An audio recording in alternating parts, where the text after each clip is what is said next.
Namo tassa bhagavato arahato sama sambuddhassa. Namo tassa bhagavato arahato sama sambuddhassa. Namo tassa bhagavato arahato sama sambuddhassa. Honor to him, the blessed one, the worthy one, the fully enlightened one. My utmost respect to the perfectly enlightened Sama Sambuddha, the noble doctrine of the Buddha, and the noble Mahasangha, the disciples of the Buddha. Dear Dhamma friends, welcome to our weekly guest lecture series, week 9. Topic for today is titled How I Became a Buddhist, presented by our guest speaker, Mr. Ananda Mahinkanda. In this guest lecture series, Mr. Ananda explores into his amazing journey through the storms of lay life into the peaceful path of Buddha Dhamma. He will share his experiences of realizing non-self or Anatta based on critical review of Five Agrigates of Clinging. A brief introduction of our guest speaker today. Mr. Ananda is a nature lover, animal activist, and a strong promoter of compassionate and healthy living. He is a Buddhist practitioner as well as an experienced meditator. He has given many presentations at national TV programs and social media platforms in Sri Lanka on the subject. He is also the founder of Samahita Nature Foundation of the USA, a nonprofit organization, and the advisor to the Nonviolent Society of Sri Lanka. Welcome, Mr. Ananda. It's an honor to have you here with us today. Thank you, Silviana, for that introduction. First of all, I have to thank Venerable Sumita, our Kalyanamitta noble friend, for inviting me to this guest lecture series. Actually, I was fortunate enough to have the first lecture also about maybe 3 months ago, of this lecture series. So that was based on actually plant-based diet and compassionate living. But today, actually, I'm talking about something called Five Aggregates of Clinging, and how do we see Anatta through that learning. The title of the talk today is, of course, How I Became a Buddhist. So one might think that, Ananda was not a Buddhist earlier. No, I was a Buddhist, and so-called Buddhist, of course. I was born to a Buddhist family, and I grew up in a Buddhist background. But when you say Buddhist, to become a Buddhist, actually, you have to have the right view. So just because you are born to a Buddhist family, Buddhist country, it does not mean that you can be called a Buddhist, in my view. So we have to have the right view. So what I'm trying to explain today is that how did I get that view? So that is basically, and what is that view?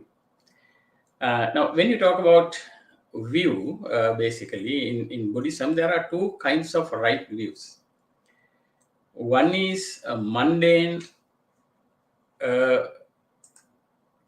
you see my, hold on, can you see my slide here? Okay.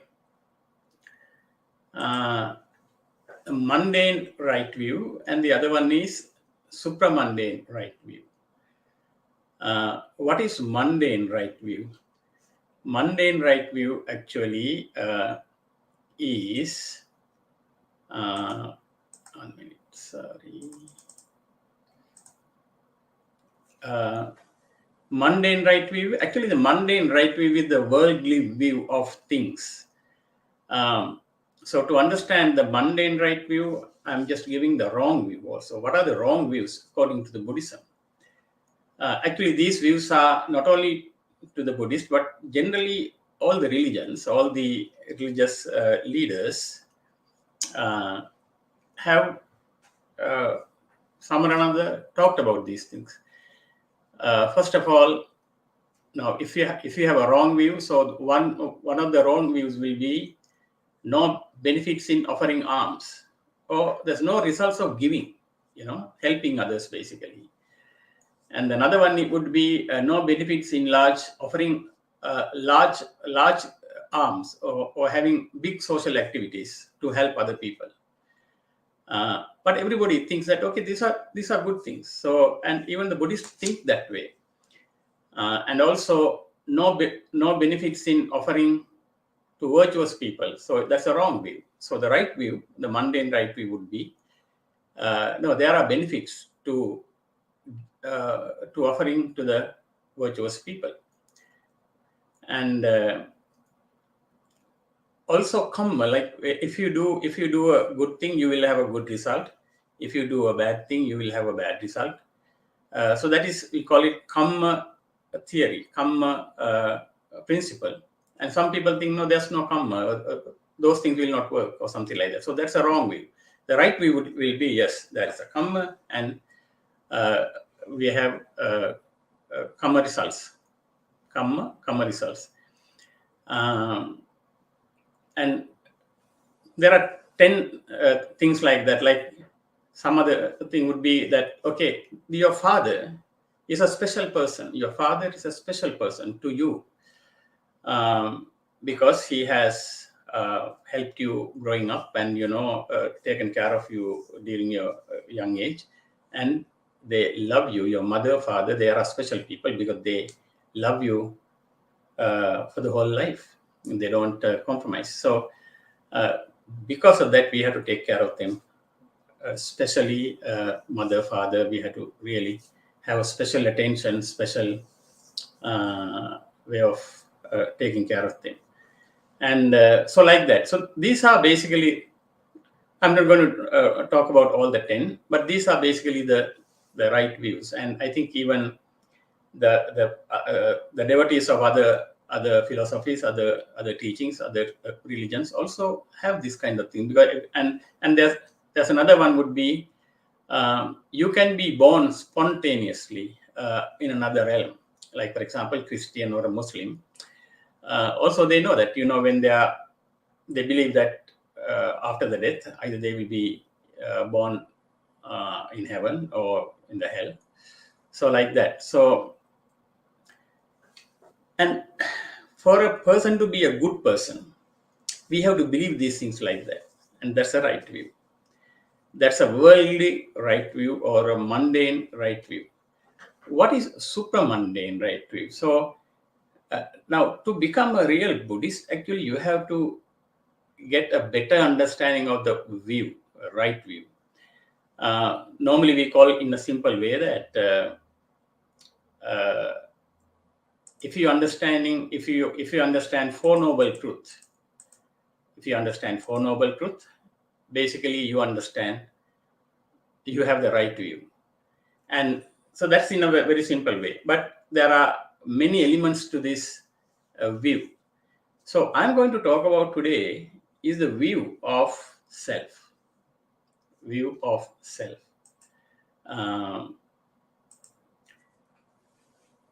Now, when can one think, who is a self? Who is me? Who is myself? Who is he? Who are you? And when you look at that way,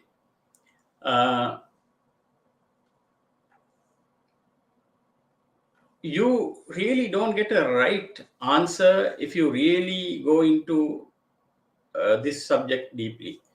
Now, to simplify that, I ask a question like that. Assuming you get angry with another person, you are getting angry with another person for some reason. Now, are you getting angry with the body of that person or the mind of that person? If I ask that question, what do you think? Who are you getting angry with? Are you getting angry with that person's body, the physical body, or that person's mind? I think you will get stuck there. actually. Now, if you are getting angry with the body, when the person is dead, are you still getting angry with that body? Probably not. Then are you getting angry with the mind? That's a good question to ask. Let's look at the body. Now, in Buddhism, when you look at self, a person or entity, in Sinhala you call it Sakkaya in Pali, Sakkaya. The Buddha has divided the Sakkaya, the self, into five basic categories. We call them five aggregates.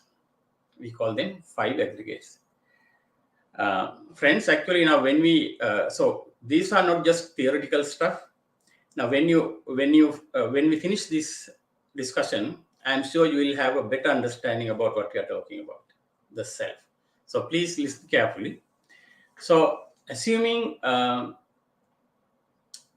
you are analyzing the self, so the Buddha is, as I said, dividing this self into five basic categories. One is rupa, or the aggregate of form. Form is many kinds, but assuming, for now, we'll see this is your body, your physical body, form. Then there are four elements in the mind: Vedana, Sanya, Sanskara, Vijnana. That's in Pali. In English, it is aggregate of sensations. Vedana is basically sensations of feelings. The feelings what you get. The feelings can be three different types. Sukha feelings, the comfortable feelings, the feelings that you like, and the dukkha feelings, the feelings that you don't like, and neutral feelings. Sometimes when you walk on the road, you see many things, but you don't get any special feeling on those things. But if someone is shouting at you, if someone is criticizing you, you will have a bad feeling, dukkha feeling, right? Undesirable feeling. Okay, so that's feeling. And then the sanya. Sanya means the signals that you get. You call it perceptions. You perceive things. By looking at something, you perceive things. So these perceptions, what you perceive by looking at a person will never be right. Remember, unless you are a arahant, fully enlightened one, you will never get a right perspective of a person or a thing or an entity. We'll explain that. You can ask questions during the question and answer session about these things. But I'm just briefly going through this first. Sanskara. Sanskara means that there are 52 mind moments, and two of them are very prominent, which is Vedana, or the feelings, and the perceptions, or Sanya, that we talked about on item 2 and 3. Then there are other 49 of other mental elements are called Sanskara, basically.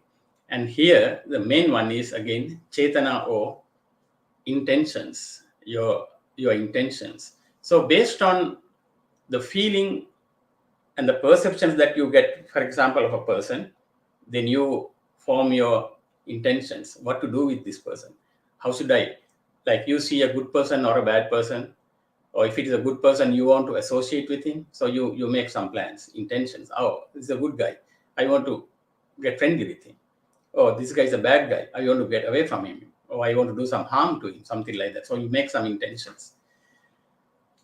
And so those are sanskar, you call it, intentions. And the vijnana. Vijnana is the consciousness which is the machine, which is the mechanism of all these rupa, nama working together. So now let's look at the form. Now I ask the question, who are you getting angry with? You get angry with, for example, your neighbor for some reason, or your boss. Now, if I can think this way, oh, who am I getting angry with? My boss. Assuming this person is your neighbor. Oh, this neighbor's physical body I'm getting angry with. Ask that question. Who am I getting angry with? So look at this physical body, right? Can we get angry with the physical body? Let's analyze this particular physical body. This physical body is not brought by that person. Neither it was given to him by some other person or God or a superpower. He has no control over his physical body. The physical body is not brought by him. He didn't select it. He didn't, like, for example, when you go to a supermarket, we can buy a set of pair of shoes, and we can select that pair of shoes. But my body is not selected by me. I have no idea why it came to me. So there are so many factors contributed to this body, which is, those factors are beyond my control. And also this body I have no control over this body most of the times, 99.9% of the times. This body is depending on so many other factors, not my factor, not me. For example, this body cannot live without food for about 2 weeks. If you don't have food for 2 weeks, the body will leave you. Body will die. You will die. But you can't have this body. You can't keep this body if you don't have water for at least 2 days. So why you say this body is yours? The body is working independently of your sakkaya, yourself. And without air, can this body sustain? No, not even 5 minutes, not even 10 minutes, 5 minutes. So this body is always depending on some other factors. The factors are not in your control, the outside factors, right? So you don't know whether you are having a cancer forming situation right now in your body. You don't know whether you have cholesterol in your body. You have not even seen your heart. You have your lungs or any organ inside. What you basically see is your face and the skin from the front side. You have not even seen your backside, at least. If you get a closer look at your hair, the backside, you will see, oh, is this my hair? Is this how my head look will be seen by others? You have no idea. Have you seen how you walk from the back? Just walk in front of a mirror in maybe a supermarket or a mall or something. You will see some mirrors and just walk and see. Or you will say, oh, is this how I walk? Sometimes you even don't know that. You see, so your body is depending on some other factors. So you can't say this body is mine. If this body is yours, then you should have control over it. It should behave the way that you want. And the body is changing all the time. When you are a small kid, remember when you are born from the mother's womb, came out, and then if you see over the years how it changes, it's not changing the way that you want. It has its own mechanism. Some people are tall, some people are short, some people are fat, some people are thin, and some people are fair, some people are darker. So there are different bodies. Some people are strong, some people are weak, some people are disabled, some people are not. So this particular body, can you say this particular body is yours? You cannot say this body is yours. Just analyze that way. Keep analyzing. Think always, contemplate of that one on this body. And so if this is the body, if we have no control over it, can I be very happy about my good look? If you think that you have a good look, can I be proud of my body, my appearance, my look? You can't, because that's not basically yours. You didn't bring it. You didn't select it. It was not given to you also by someone on the other hand. So, and if this body, like for example, decaying, and when you get older, the complexion changes. So, should you get upset about it? Actually, no. That's a normal phenomenon. So, if you think like that about your body, you don't really get attached to this body. It's okay. You keep it clean because it will be helpful for the others to associate with you. You think about the other people and maintain this body. If you have a healthy body, of course, whatever the way you can, you can eat healthy diet, and it will help. Even though you eat healthiest diet, sometimes body gets sick still. You can't stop getting old, decaying, So now that's the body. At least the body you can see. There is something like me, right? But look at the mind. Analyze the mind very carefully. Analyze these 5 aggregates. Now your feelings are based on your perceptions. You look at a person, like I'm sitting right now in front of my computer, and there's a window there. And if I see a person walking by, I might suspect that person to be a thief or a friend or a neighbor. Now, based on my perception, I create a feeling automatically. That feeling could be comfortable feeling, or a sukha feeling, or a good feeling, or a bad feeling. If I think that person is a robber, or he's a drug addict, or he's a culprit, or based on the signal that we get, we automatically make a feeling. Can be desirable and undesirable. The problem is these perceptions, these signals what we get, these mind moments are not right. Why? We have no idea of what that person is. We have no idea. Someone is even though someone is doing something wrong, if you don't know why he has done that wrong thing, what conditions directed him to do that thing, right? Like stealing. I have seen recently two small monks, small baby monks, 7 years old, has gone and taken the biscuit from a nearby shop, nearby boutique, a restaurant, without telling the owner. And that guy, that owner of that shop, beat them actually there are two monks, beat them, and they have really in a very bad way, they have hammered that small monk. But do we know why he came and took that biscuit? Maybe he was hungry. Maybe he had no idea. I mean, maybe he liked that and he has not tasted it. We don't know. Really, we don't know. We don't know that person's mind working at that time. How did that person's mind work? Right? We look at people and come to conclusions. We have no idea. And we know how our mind changes. Like, for example, nowadays, yesterday, there's US elections.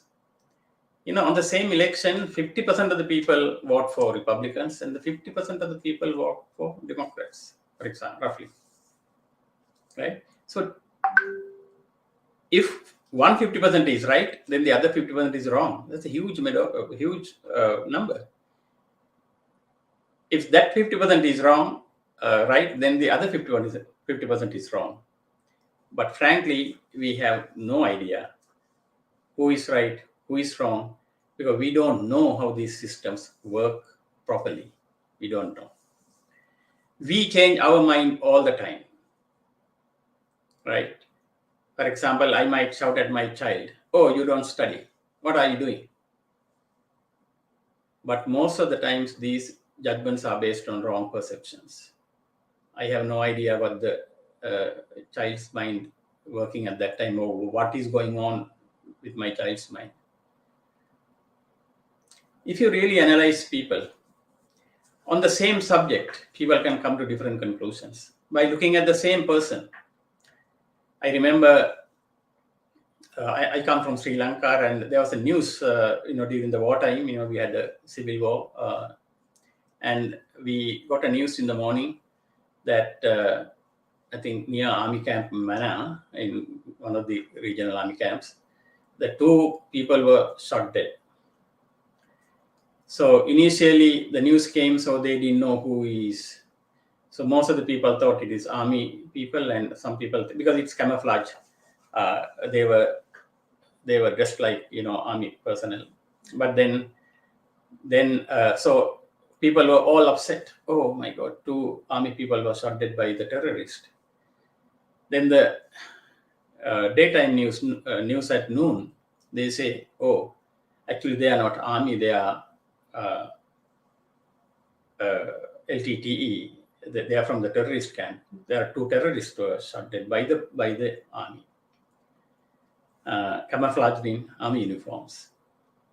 Now, the person who thought, oh, that's a bad thing because you are supporting the army, and now you are very happy because actually they are not army people. Now they are actually terrorists who was shot. Then in the evening, news says, oh, actually they are terrorist people, but they are informants of the army. They have run away from the LTT camp or the terrorist camp. So they are trying to give some informations to the army. Now your perception is again changing, and your feelings are again changing. So look at these 3 incidents. By looking at hearing 2 bodies lying on the ground, how many good feelings and bad feelings you created? Do you have a control over it? No. You can have a control if you are really understanding how your mind works. So like that. So based on that, you make intentions. Oh, I want to kill that guy. And like that, you make various decisions based on your intentions, based on your feelings and perceptions. So these are all wrong. Unless you become enlightened, unless you really understand how the mind works, you don't know. Your feelings, your perceptions, and your based on the feelings and perceptions, the intentions will also be wrong. Based on that, you create wrong karma most of the times. Now, when Buddha is talking about self, so this is the self. This self, this person, you, me, or anyone, will have these five aggregates. Why we call them aggregates? Because we always changing these thoughts. The body is changing all the time. Thousands and millions of cells die now, and in the next moment again emerge. New things are coming up, but we can't see them. We can't see. We think the body is permanent. It is not. It is changing all the time. Your perception, the moment you see something, the moment you hear something, you get a different perception, different feeling, right? So these feelings to get to your body, or this perception, these signals, you have 6 sense doors to use. These are happening automatically. Your mind, then your eyes, ears, tongue, body, and so forth. Now I am on one good mood right now. Then I see something bad music or something. Then I get upset. Why? I don't like it. Do you have a control over it? Very little, very little. Unless you are always alert and your mind is working perfectly, your mind is tranquil, you always get to the wrong decisions and thereby wrong feelings, dukkha feelings most of the times. And if it is a sukha feeling, the comfortable feeling, desirable feeling, and this changes all the time also, and again you are getting angry, you are getting upset. Oh, it was there earlier, now it is not good. So when you look at a person this way, my original question,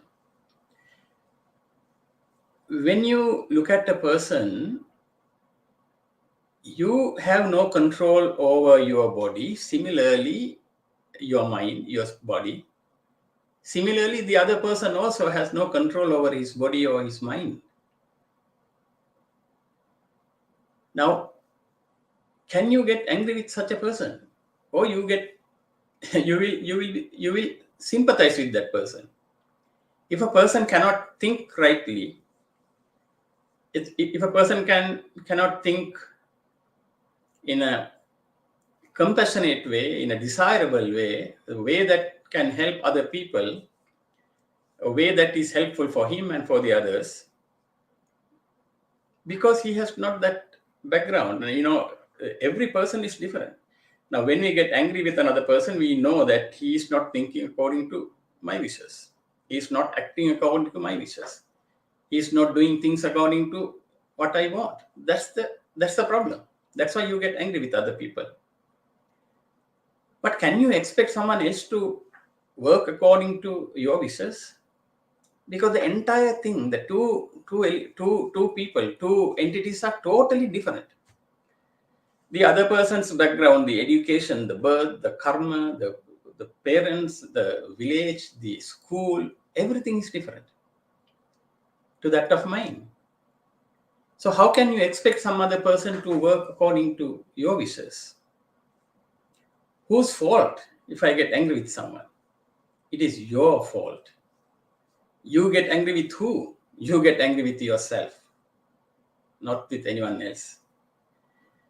So when you talk about this sammaditi, the right view, there's another wrong view is that you think that these things happen outside. The neighbor is the one who created the problem. The boss is the one who created the problem. The wife is the one who created the problem. The child is the one who created the problem. This is a wrong view also. Who created the problem for you? Actually, you created the problem for you. You get angry with your own mind. Just think about it. If someone can say, no, it is not the other person created the problem, tell me that. So, actually, when you get angry with someone, you get angry with yourself. You get angry with yourself. If you are happy with your thoughts, yourself. People are getting attached. These desires and everything is all your own concepts.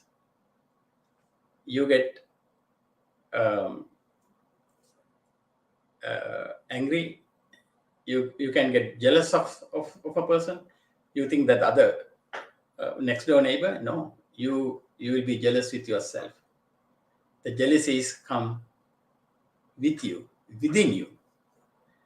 So if you don't understand that fact, you are in a wrong view. You are not a Buddhist. So the question that I asked earlier, again, when you get angry with someone,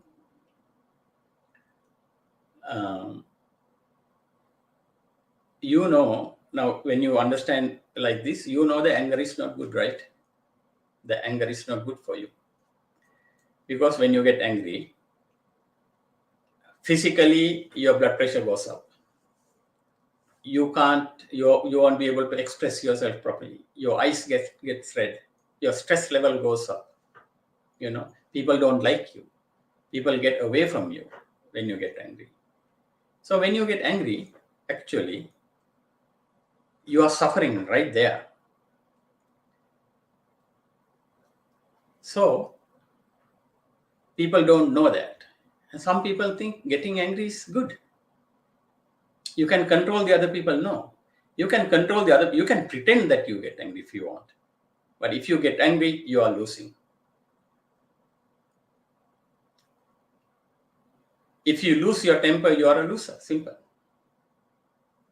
So remember, you get angry with yourself. I mean, we can answer questions, if someone is not agreeing to this. So this is a right view. So everything happens yourself. within you. The anger, jealousy, all the emotions are happening in your mind, and you are working with them, not with outside.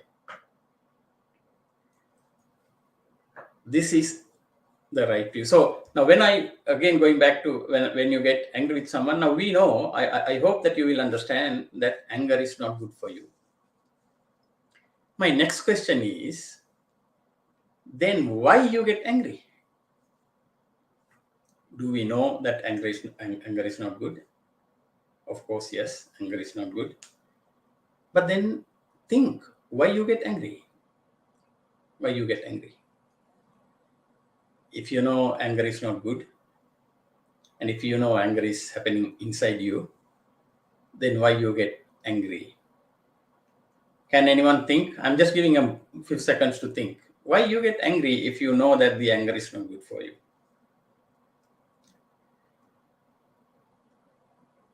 I'm sure you may be having answers, but I'm just telling the real answer is, when you get angry, you don't know that you get angry. You don't know that you get angry. So why you don't know you get angry? Because your sati, your sihi, you call it sihi, sati, mindfulness, or the present moment awareness was not there. Buddha says the wise attention, in Pali called yoniso manasikara. A person who has a right view has to have this yoniso manasikara all the time.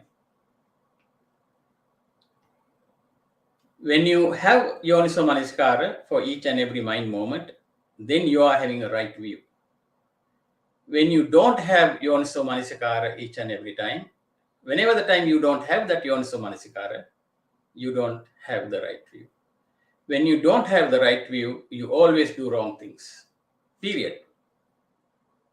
When you do a wrong thing, when you have a wrong intention, you will have a wrong result. That is science. That's not rocket science here, but this is pure, simple, basic science. Right?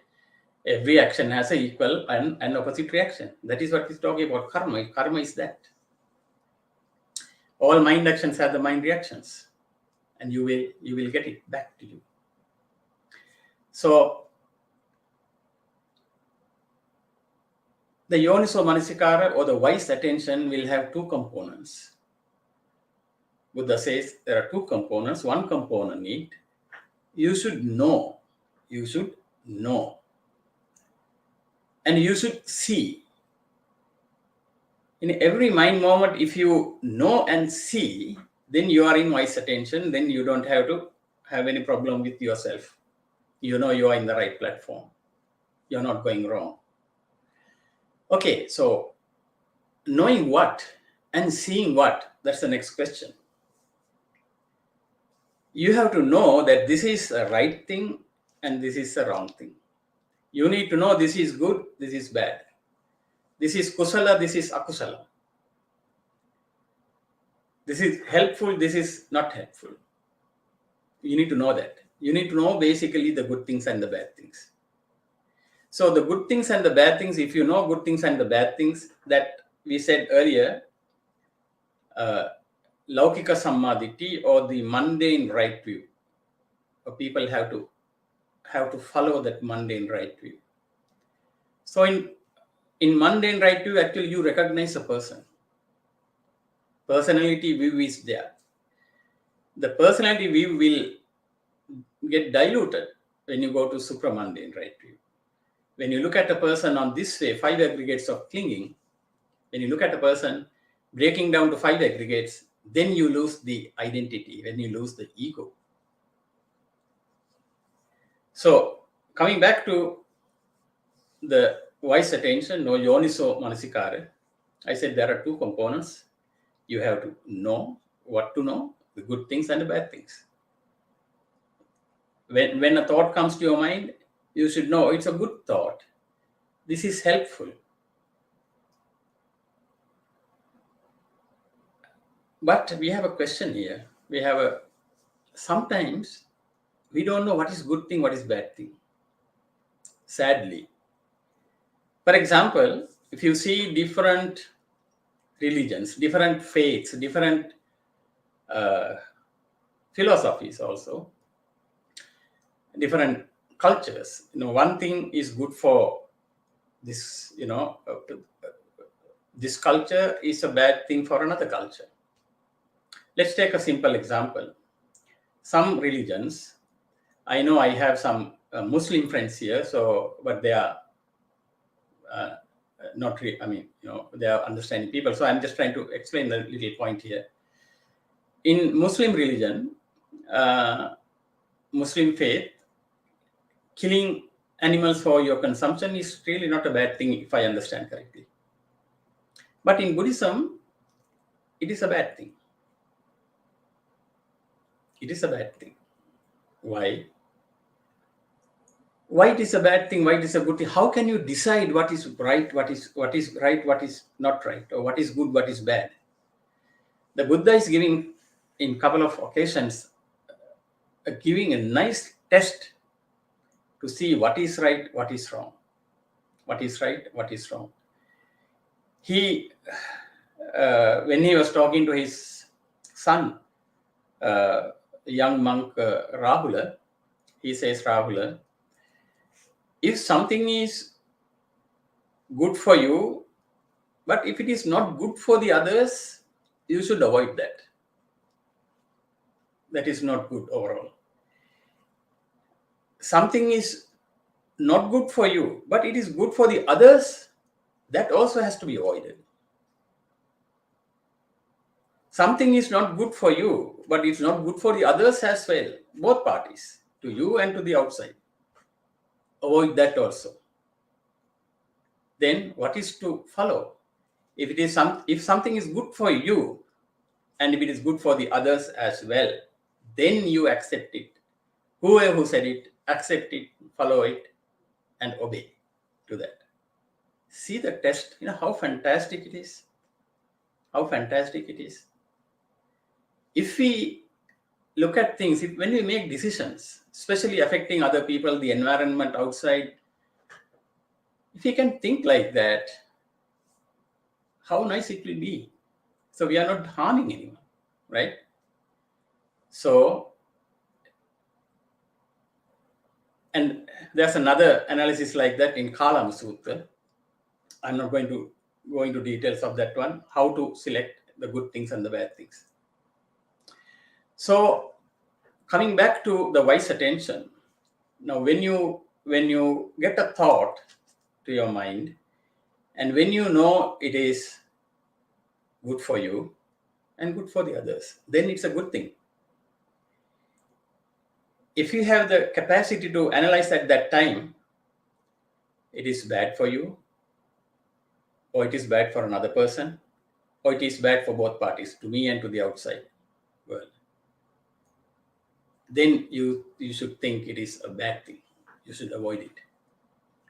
The second part, now we said we should know, okay, this is what you should know, whether it's good or bad. The second part is to see what? To see your mind changes at that time, because everything happens now. Everything happens now. So when you get an angry thought, for example, going back to our anger, looking at anger. So when you get an angry thought, when you get angry with another person, if you know that the anger is bad for you, and of course anger is bad for the others also, then you definitely avoid anger, because you know internally this is not good for you. But the problem is you don't see that anger coming at present moment.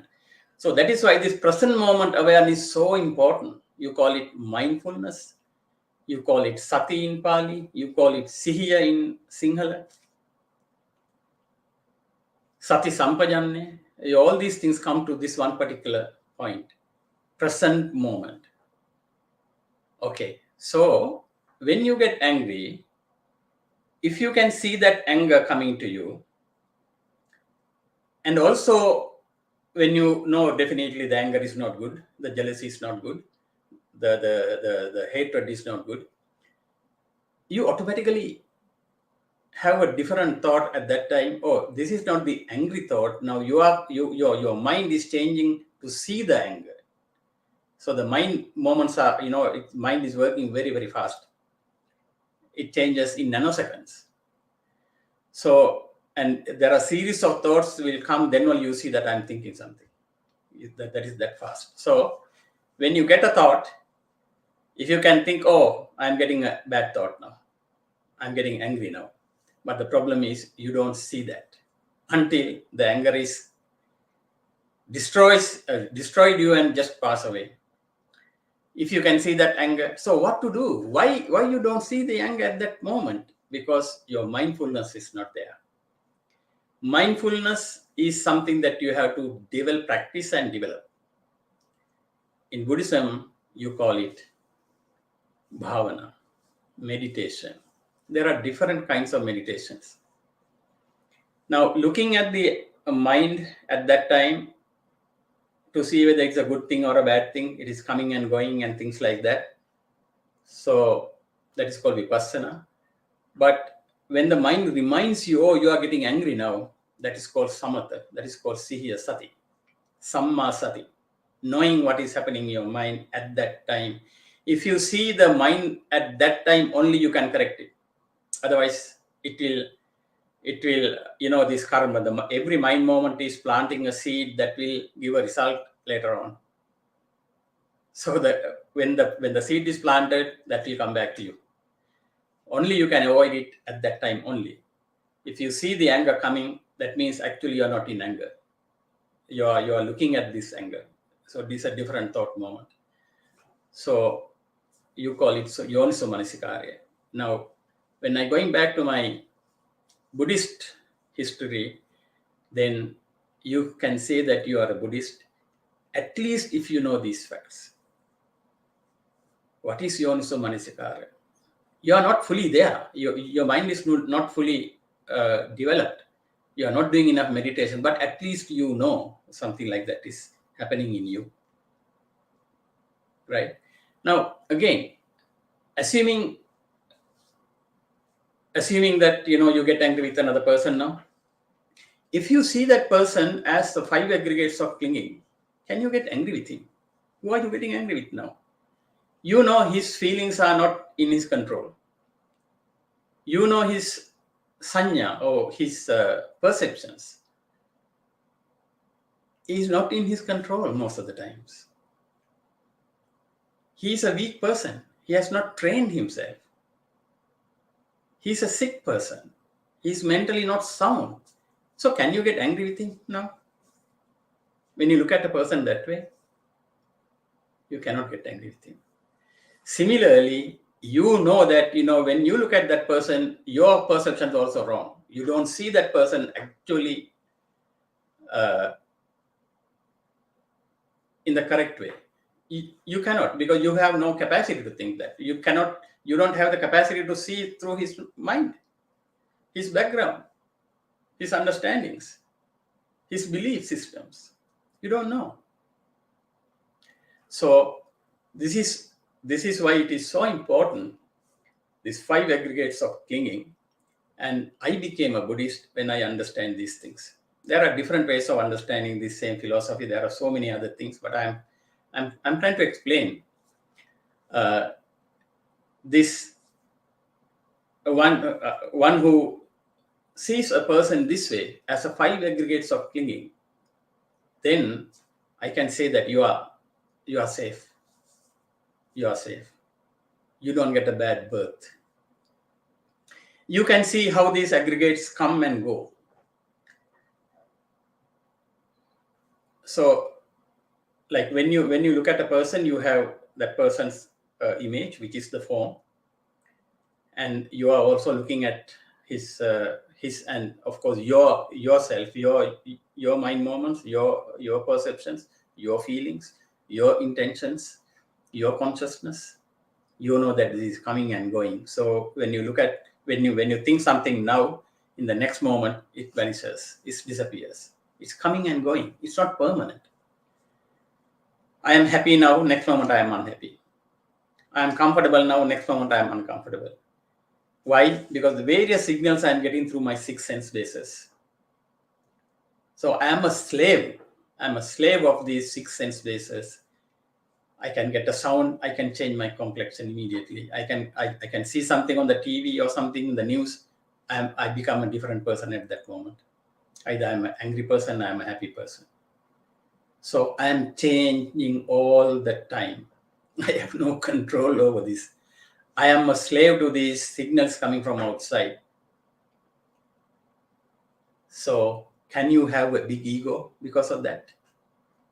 Can you say that I'm so and so, I'm big, I'm that, I can do that, this? No way.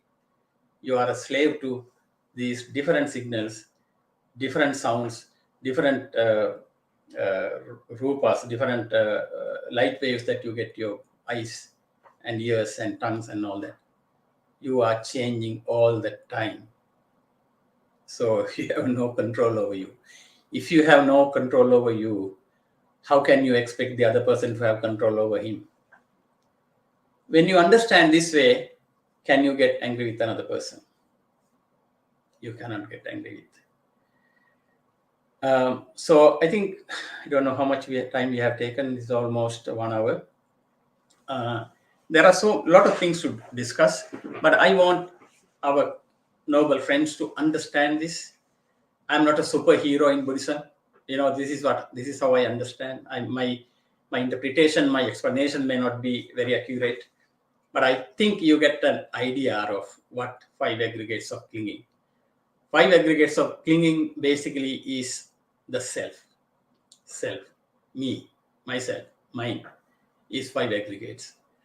So Buddha is analyzing these mind moments, the body, physical body. Actually, the physical body is made of what? Four great elements, right? The earth element, the heat element. This is very fragile. It's very, very fragile. Anytime we can get sick, anytime we can get wounded, and anytime we can die. So what is big in me? Who am I? Am I such a big shot? How can I think like that? How can I think that I am bigger than that other person? How can I think that I am superior to the other person? How can I think that I am even weaker than the other person? We don't know their capacities at all. So when you think like that, your mind gets settled. You become a normal person. You become a friendly person. You are a sympathizer always. You are not a hater. You are not an angry person. You are not a jealous person. Because you see that, okay, that's his karma, that's his background, that's his effort. Why should I get upset about it? If I get upset, then I'm the one who is suffering. When I get jealous of something, of some person, I'm suffering, I'm burning myself. I'm the one who is burning, not he. He even doesn't know. So if you can modify our thinking, but friends, sadly, we cannot modify unless we train our mind to see it like that. At that moment, at that mind moment, present moment, everything happens now. Not yesterday, not tomorrow. Yesterday is gone, tomorrow has not come yet. If anything happens, if we feel something good or bad, we feel now. So how important the present moment then? The moment of now. So normally we are being dragged down with our various currents coming through the six senses. So to control that, we have to, as I said earlier, we have to develop our mind by meditations. It's a training exercise, nothing else. It's a training exercise. To drive a car, you have to train yourself. To swim on the swimming pool, you have to train. To ride a bicycle, you have to train. Once it is trained properly, then it's okay. But this training exercise is called bhavana. So yoniso manasikara, remember, you have to know right things, and we know now how to look at right things or the good things. It has to be good for you and good for the others. And you have to see it at that time, at that moment. And you have to train the mind to see at that time. So you call it bhavana, to train the mind. So I think when you look at a person, look at an animal or anyone as 5 aggregates of clinging, I think you cannot get angry with anyone. If you get angry with a person, then we don't have that present moment. We forget this fact. The moment when we forget this fact, then we can get angry. But when you remember this, when you look at a person, you will not have any bad thoughts of that person. You just try this. I give a little challenge. Try this and see. When you see a person as a 5 aggregates of clinging, then you will not get angry, because you know he has no control over him. It's just coming and going. The thoughts are coming and going. His background is not mine, and his background is not what I desire. That is natural. That is normal. All right. So I think you may be having questions. I don't know whether I am clear enough. I don't know whether I have accomplished my my talk today the way that you can understand. I leave it to you for. There are other things in this slide, but I am not going to talk about it. But this basically the 5 aggregates of clinging that I want to share.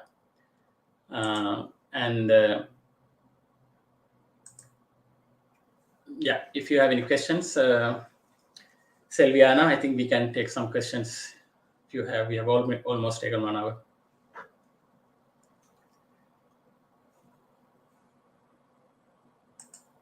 Thank you for sharing your knowledge. I think I have a question for you, Mr. Ananda. I've seen a lot of testimony out there, especially when my dad became sick. I started seeing like a lot of testimony from people out there who practice meditation, even though they had cancer, but they were practicing meditation, and then the cancer is healed. Do you believe that by practicing meditation, we can heal our body? Is that? Yeah, because Nama Rupa, the mind and matter, is working in unison. So when the mind is clear, mind is sound, mind is working properly, the mind and body gets synchronized nicely.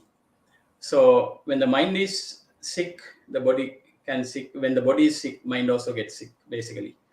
So when you continuously look at things in the right way, if you have the right view, and actually this can help. This can help. But we also know the body and the mind is not always the same. There are two components, right? So your karma, as I said, for the body to work properly, you have to have, other than the mind, you have to have. Actually, there are four kinds of food you need for a being. One is the food coming from kabalikara ahara, meaning that the solid food that we take through our mouth, right? Drinks and food. That is one. The second thing is mano sanchetana ahara. The mental formations is a food. And the other thing is passahara. Passahara is the contact. You contact things. We didn't come to that area today. You contact. What do you contact? You contact an outside. For example, if you take your eye, you contact an outside object, and the light wave comes to your eye, then the eye consciousness. The three things have to come together. Then you call it a contact. The outside object, and your eye, and the eye consciousness. The consciousness has to establish at the eye. So three things come together. You call it contact. So contact is another food. It feeds you. It feeds to your mind. So then your mind changes. Your mind is elated. Your mind is getting upset with this cause. Passahara and manosanchetana and vijnana consciousness. The consciousness also is kind of a food for a person. So there are three foods for the mind, and one kind of food is for the body. right? So if these things are working properly, actually most of the time the body can heal. But as I said, if one is not working properly, especially the food that you eat, right, and your karma, your habits, these all form part of your physical fitness and physical sicknesses. So, and for example, you have been a chain smoker for 10 years. Now you stopped it. And next year you get a cancer. You might think, oh, I have stopped this. Now I'm a good person, but still I'm getting cancer. Because we have all planted all the seeds that will give results later on, right? 10 years ago. So it will give results. But the impact of the results can change, of course, with your, things that you do now and with your stability of your mind. Actually, when your mind is stable, what happens is whatever the things come to your mind, you don't get upset. That is the key. If you understand the worldly realities, whatever comes in your way, you don't get upset. So, Santutti Paramang Dhanam, it says Pali, the contentment, the happiness is the biggest wealth. Right? So, we are looking for happiness in cash, in money, in wealth. No, the biggest wealth is happiness. So where does the happiness lie? The happiness is in your mind. So if you can repair your mind, if you can change the way that you look at things outside with this Dhamma, then you're not getting upset. Someone is shouting at you, yelling at you. So if you think that person is a person of five aggregates, what can you do? You just sympathize with that person. Why you get angry? And also you know that if you get angry, you're getting angry with you. You are suffering, not other person. If you have that right view, then you take it lightly. You don't have to go behind him. You might sympathize instead of going and fighting with him. You just sympathize with that person. Oh, sorry. Please take care of yourself. Why you should get upset about when someone is? Why you should get burnt when someone is burning? You don't have to catch fire if someone else is burning outside, right? You might go and try to, put a bucket of water and try to try to help him, but instead you don't get burned. You should not get burned. So this all inside. So that's what I'm saying. Another right view is, when you go to the supramundane level, you think all these things happen outside. But if you think that these things are happening in you, why should you suffer when you get a sickness? You know the sickness, the body is prone to sickness. That is what Buddha says. This body is made of four great elements, and this changing all the time. When the heat changes, the body changes. You are having hot water and the next moment the heater is not working, then you have a very cold water, then the body changes accordingly, and ultimately the body gets sick because it cannot accommodate the things coming from outside. That is how the body is. Why you should get upset about it? So if you think that way, you don't get upset about these worldly phenomena. And when you have a sound mental status, of course, this body can heal also because it's working in unison. The body and the mind. So when you do meditation, especially breath meditation, by the way, breath meditation, in the breath meditation, the body and the mind is working in the same rhythm. It gets synchronized. The body and the mind works according to the same rhythm. Like, when you eat while watching the TV. So the body and the mind is not working in unison. It's not synchronized at that time. But in meditation, especially a breath meditation, your mind and the body is working accordingly. The heartbeat and all that, the blood circulation, everything works according to the mind. So breath meditation is super important for the physical health also, not only the mental health. I don't know whether I answered that question. Yes, you did. Thank you. There's a question from Navodia Kalpani. What's the best thing about being a Buddhist? What is the best thing about being a Buddhist? So, when you are a Buddhist, you don't want to become a Buddhist because you want to be superior of other religions or anything like that. The Buddhist is a person who is calming his mind, is working with the nature, with the not only with you inside but with outside. Like, you are a harmonious person, you are a calm person. You have to be a calm person. If you lose your calmness, that means you are not in the right moment, not in the present moment awareness.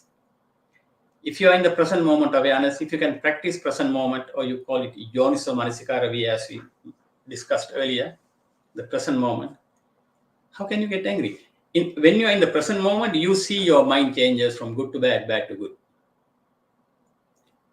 So that is the most important thing of being a Buddhist to me. And the enlightened ones, they have trained the mind and they have known all the worldly phenomena so that they don't get upset, they don't get angry.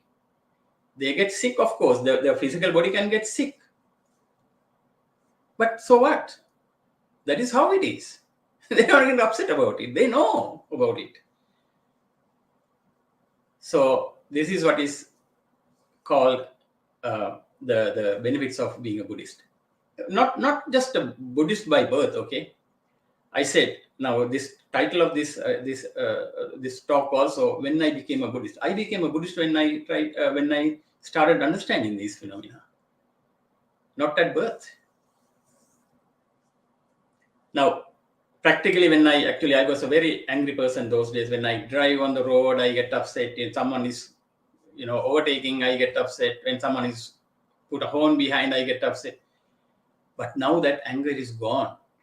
It doesn't mean that 100% gone. Sometimes still, when I'm not in my awareness, present moment awareness, I still get angry because then I don't in the right present moment at that time. So if you really see, if you understand these things, if you can actually keep reading about this subject, Five Aggregates of Clinging, and how it is working, and then when you understand more and more about it, really you can't get angry with any other person. You can't get jealous of another person. You can't. So you always you become a sympathizer instead of a angry person,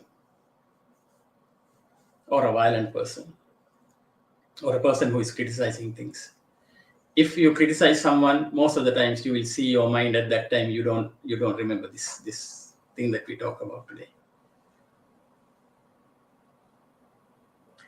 So the best thing about being a Buddhist is that you are in control. That's the only time you are in control. Otherwise, the outside forces control you. The sight is controlling you, the sound is controlling you, the taste is controlling you, the touch is controlling you, the mind moments control you. But here, when you are a Buddhist, when you practice this, you are in control. Other people cannot upset you. You call it Astaloka Dharma. There are 8 worldly phenomena, like the labo, alabo, yaso, yasocha. I mean, the praise, that kind of thing will not upset you. That is what you have to gain. That is what you have to achieve. So the enlightened people will not get upset about anything. Buddha was not upset about anything. Not about Devadatta, who was trying to kill him. He had no hatred, anger, jealousy of him. Or various other people criticized Buddha during that time because they are not enlightened. And he was not upset about it. Why? That's how their mind works, not your mind. Your mind is okay. Your mind is perfect. So if you can develop your mind to understand this, if you can develop your mind not to get upset about other worldly things, if the other things will not affect you in your mind, then you are a real Buddhist. That is what Buddhism is. And such a Buddhist will not harm anyone, will not kill anyone, will not blame anyone. If you are blaming someone, if you are criticizing someone, that means you are not in the present moment awareness. It happens to us. We are not fully enlightened yet. So we do these things because then we later on, oh my God, why did I do that? I should have behaved differently. Like that you think later on, but sadly, the action has taken place. So you will have to wait for the results later on. I hope I have answered that question. So again, these are according to my abilities. I don't know whether my language is clear or whether I'm explaining the right way. But this is exactly what we need to think, in my view. There's another question coming from Indica. Can we be serious practitioner as lay people? Of course, we can be serious practitioners as lay people. What do you want to practice first? First, you need to understand, as you said earlier, what is good and what is bad. Kusala, akusala, on the naraka, good, bad, and desirable, undesirable. So when you think these things, these good and bad things, good things have to be good to you and bad, good to the others also. So you select the good things. You select the desirable things. And then what to practice? To practice to get the mind to the present moment. So you practice as a samatha meditator or a vidarshana meditator, thinking about these factors that you were talking about. There are many ways. I mean, I just only explain only one. Actually, when you know two things, you say that you have established in Buddhism. There are two things. One is udayabhaya jnane, udayabhaya, that is rising and passing of phenomena. You need to know that. That's number one. Number two, pacche parigha jnana, meaning that causality or cause and effect. Everything is based on something else. Our body is based on four great elements, or food, or oxygen, or water, or something like that. So we are depending on other things. So we are dependents. Actually, we are dependents. Even if you take our physical, body and things that we eat, we are always depending on other people. Like I eat food, and this food was not made by me. It is not grown by me, and it's coming from somewhere else. The shirt that I'm wearing now is not prepared by me. Someone has stitched this shirt for me somewhere else. You see, the house that I am living in is not built by me. Some other people. The table, the computer that I am working with now is not made by me. So I am a dependent. I am depending on so many other people, other things outside. So how can I get a big ego? So you have to think like that. So when you think like that, you think wisely, you think correctly.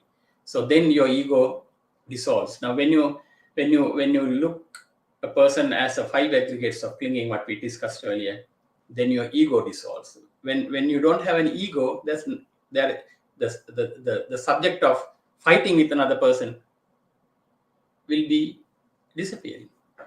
So, and the question again is how to practice now. Serious practitioners, yes. Now I like if everyone at least do a sitting meditation. At least watch your breath for a couple of minutes, at least 10 minutes, 15 minutes, half an hour. If you can sit 1 hour in one session, it will be good, at least. But one might think that, we don't have time. You don't have time. We are doing that, this. And just get your 24-hour day. Check the time. You have at least maybe 1.5 hours to eat 3 meals. And you go to the toilet and maybe 3-4 times, and you have time for that. And you are You're taking a shower, you have time for that one, and you have time for watching TV. You have time for do your physical exercises. You have time for everything.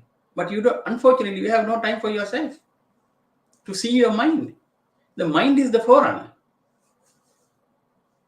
It is the law of necessity. If you think this is important to me, then of course you will find time. If someone says that I don't have time, that's a lie, or just a statement without analyzing. There are lots of time. And I know there's a monk called Bhante Yogavachara Rahula. He has called M&M, minute by minute meditation. M&M. When you're in the office, when you're traveling, when you're driving, you can take 1 minute to check your breath or to see what you are doing at this moment. Are you in the right mindfulness? Are you thinking are you doing one thing and doing something else? You have to, I mean, if you do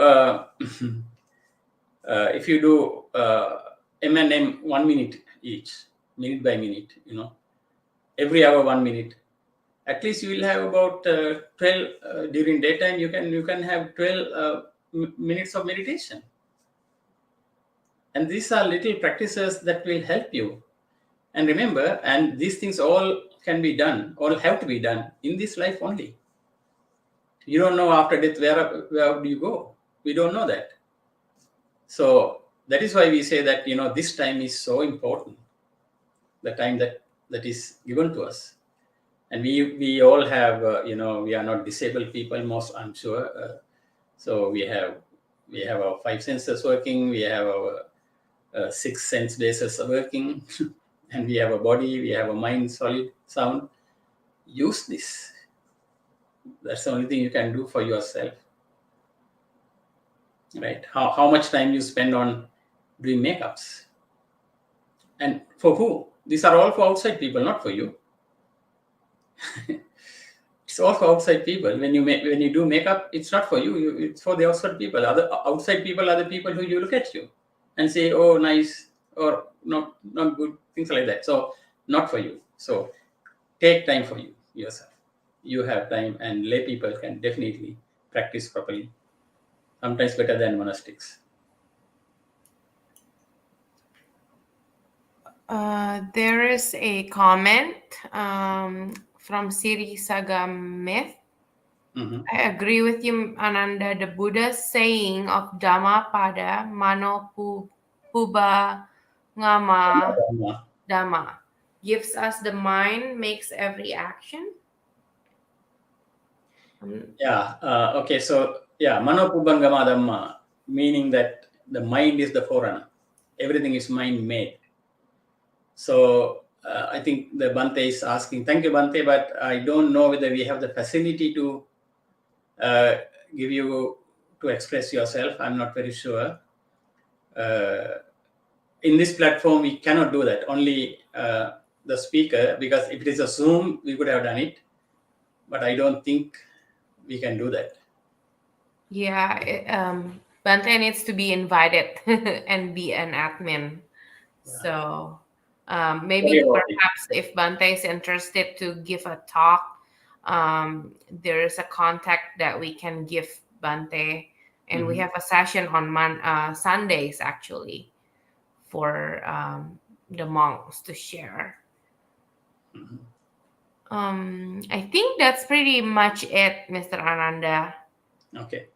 Thank you so much for sharing your journey and knowledge with us. I believe that our audience is benefited from today's talk, especially those who are interested in becoming and learning more about Buddhist teaching.